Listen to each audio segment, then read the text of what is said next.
everybody's freaking miserable, man. Everybody's miserable. And the more I heal myself, the more apparent that becomes. People are funny, aren't they? And I'm not like talking about ha-ha funny, but just weird, right?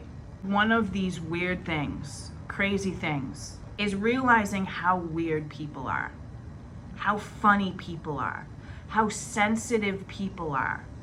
Now, these things could be just solely my experience, and I'm not necessarily sure about everybody's experience because I can't speak on everybody's experience. I can only speak on my experience. So these are my things, weird things. But I'm guessing, I'm gonna go on a limb here and say that it's something that happens in a lot of people's journeys. If you really want to find out who your friends are, just stop using, stop partying, stop drinking. I had no friends. I had no real friends. Zero, zip, zilch. And when I disappeared from the scene, nobody really noticed, nobody really cared, nobody really contacted me, nobody really gave a shit. And that affected me. And so I set boundaries and I stepped away and I walked away and I started focusing only on myself. The awareness that comes with healing yourself opens up all these things. Like, I can read people. I've always been able to read people pretty well, but it has become so strong over the last several years. And I'm a very empathic person. Like, I can feel energy. I mean, say for instance, if I piss you off, if we're having a conversation or anything over, in person or through message, and I piss you off, you can say and pretend like you're not pissed off, but I know that you're pissed off. I can read your body language. I can read the energy. I can see right through you. Almost like I know what people are thinking. It's wild.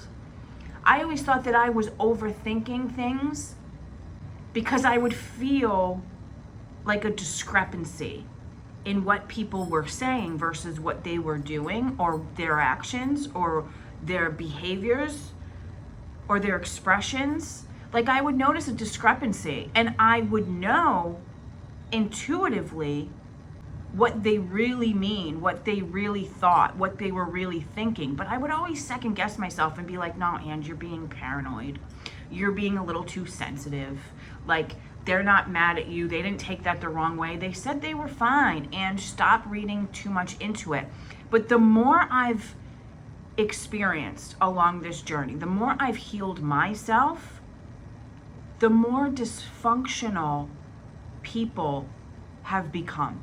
Like, the more I notice the dysfunction in other people is a better way to describe it. Everybody's freaking miserable, man. Everybody's miserable. And the more I heal myself, the more apparent that becomes. This is how I approach people now. I don't believe anything you're telling me. I judge you by your actions, your behaviors. And it's funny. It's just funny. My awareness of other people has grown just as much as the awareness of myself. Because people don't like to see you doing well, unfortunately, right? People don't like to see you, especially the people that you used to party with, especially those people, because water seeps at its own level, right? So it makes sense that they want to, misery loves company. Misery loves company. They want to surround themselves with like-minded people. That makes sense. You want to surround yourself with like-minded people. I want to surround myself with like-minded people. The more I heal, the more difficult that is becoming. Let me tell you, the people you hang out with are a direct reflection of how you feel about yourself. You can deny it, you can be in denial. Like attracts like. And you're going to want to surround yourself with people who validate you and how you feel about yourself. So if you're miserable and you feel like crap about yourself, you're gonna want to surround yourself with those same like-minded people. Because what people don't really tell you about this journey is that you not only learn so much about yourself, but in learning about yourself, you learn so much more about other people. I remember when I first started sharing my story and I was still talking. This was back in like 2021. It was like, I was like kind of like 1 foot in, 1 foot out. And I was realizing that like, I didn't want to hang out with the same people, but I at the same time didn't really know what else to do, right? I didn't realize that I could set boundaries and that I would be okay if I walked away from these people. And I would post and make social media posts about choosing yourself, right? And living in peace and walking away from that lifestyle, and how awareness is the first step and all the things. And people used to take my post personally. One of the reasons why I had another account on Instagram, I completely stopped posting on my personal account and opened a brand new account because I knew that the people who are watching me were only watching me to be nosy. And I knew that those people were taking my content personally, when in reality I wasn't talking about any of them. You know, I used to be that way where I would take everything personally and be super duper sensitive. And I'm so grateful I'm not like that anymore, because literally I used to be like, just so overly sensitive about everything. But I had to like walk away and create a whole new account. And I completely stopped using my Facebook altogether, simply because I didn't like the energy. Because I didn't like that lurker energy where people were just like keeping tabs on me. And I would know, even though that they would say that everything was fine and like never say anything to me personally, but I just knew based on their behaviors, their actions, and what they were saying, how they were saying it, that they were taking my stuff personally. And it's like, if you're taking something personally, that only magnifies to me what you're insecure about. That's all. You get fucking bit by something. Like, oh my God, I don't know what is biting in this, like these little fucking bumps.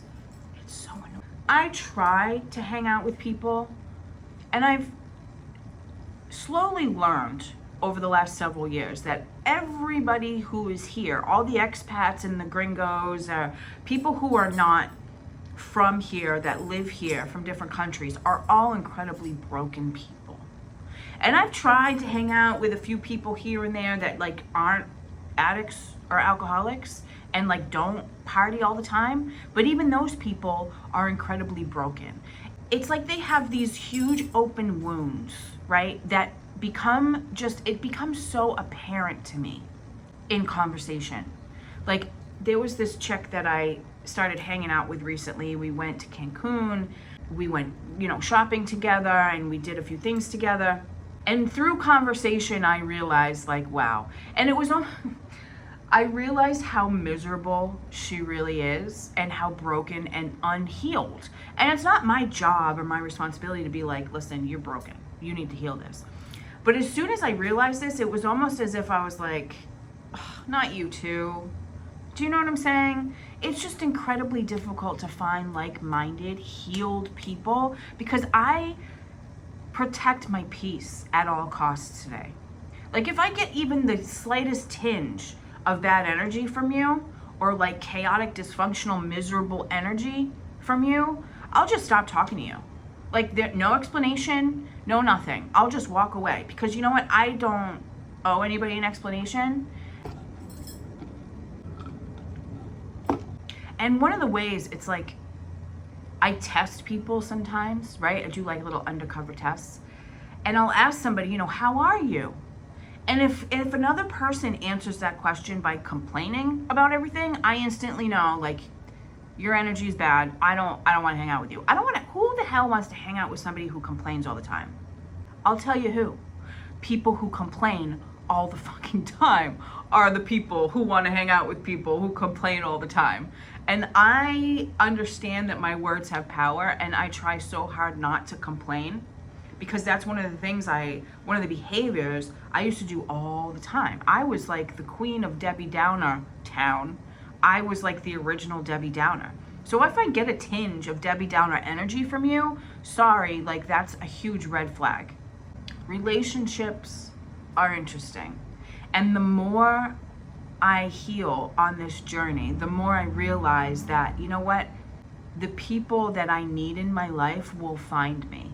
The more you try to force something, you're only harming yourself, right? You're only hurting your own growth. So I would so much rather be completely alone than surrounded by people who are miserable or people who I just don't want to share energy with. Every relationship has an energy exchange, right? And this is something too that another weird thing is you become just so aware of how important energy is.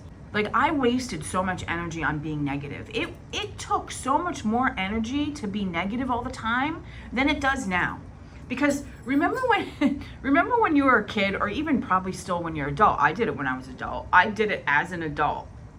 When you get like mad about something, or you throw like a temper tantrum, or if like you get into like a little fight with somebody, and then you try so hard to hold on to that anger, like you don't want to admit that you're not angry anymore, or you go out of your way to stay angry because you don't want to snap out of it. You want that other person to think you're still mad, so you go out of your way to stay mad.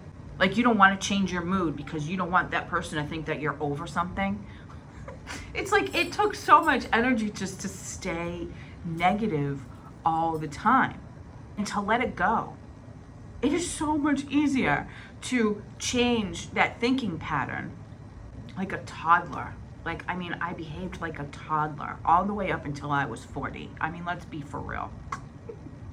Something else. I mean, listen, I started genuinely caring about the stuff that I consume, the food that I ate, the food I eat, the things I put in my body, how I take care of myself.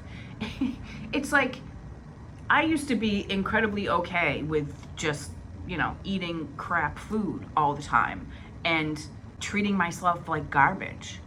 But now it's like, I'm looking for seed oils, and it's hard here because Mexico doesn't have a very big health food industry.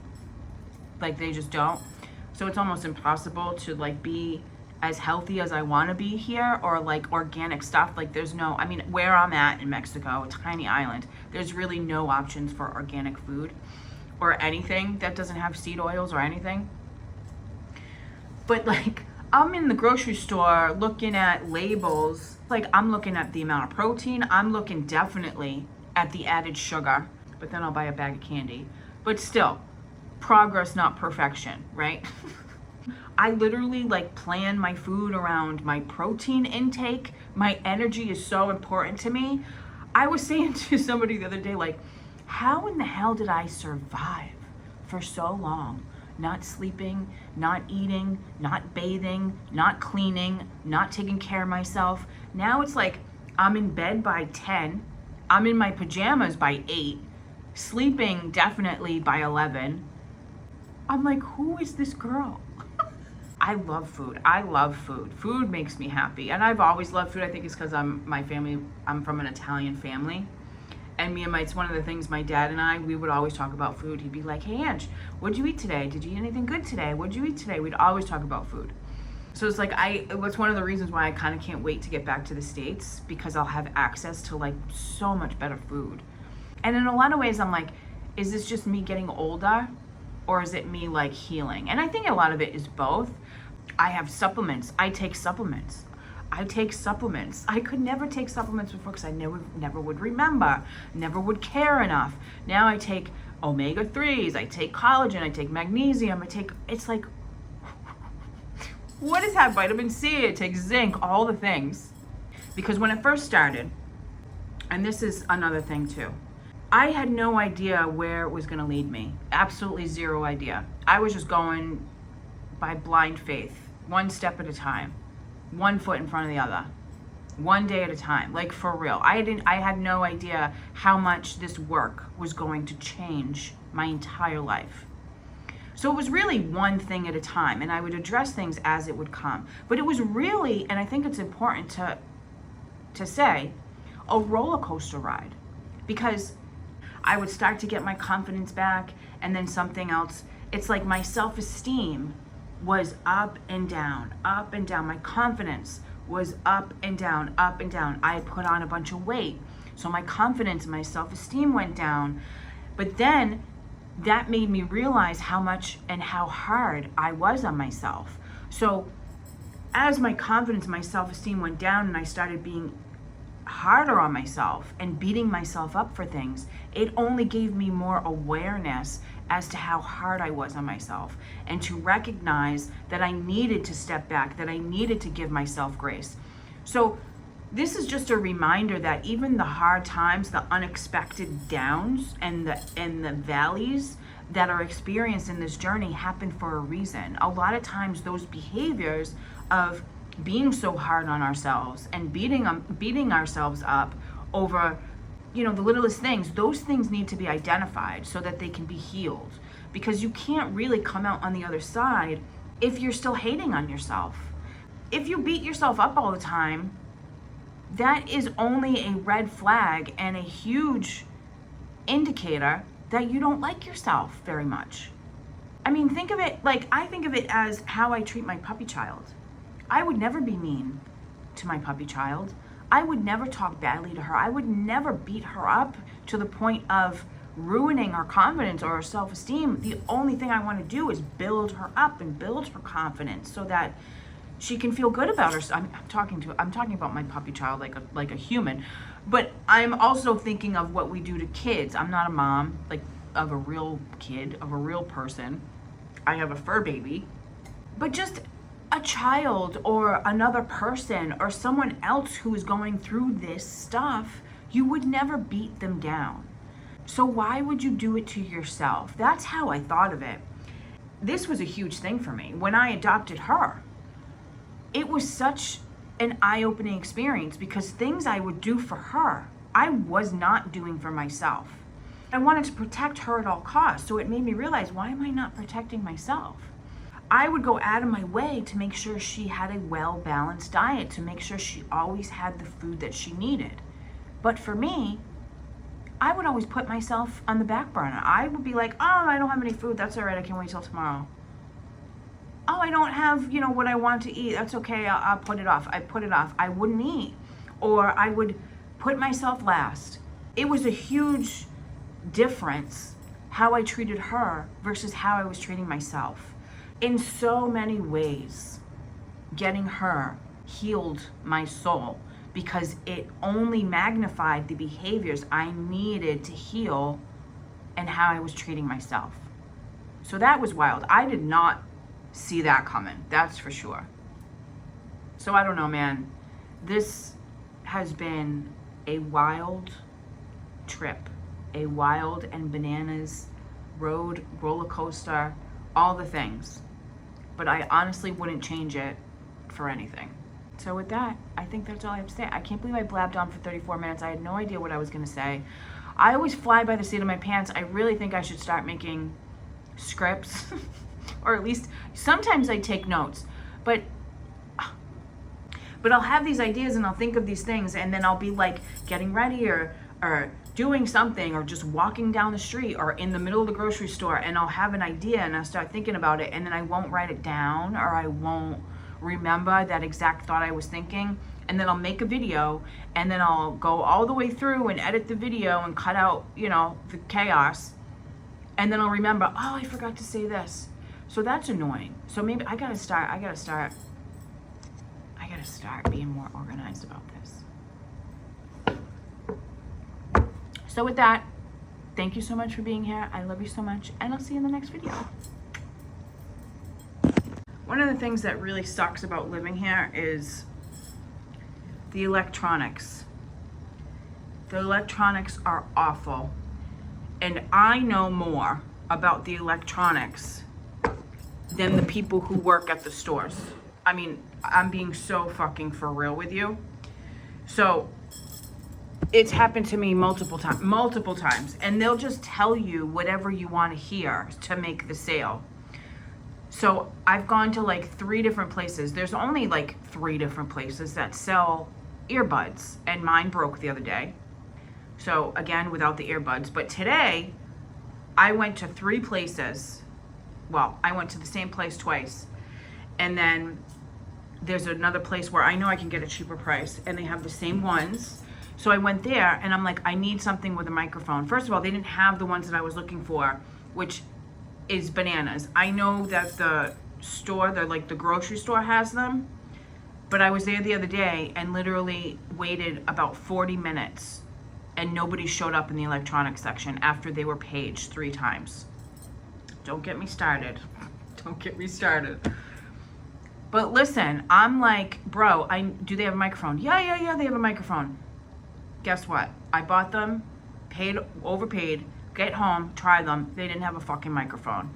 So I'm like, you know what? If I don't take them back right now, I probably won't get my money back. So I went right back to the store.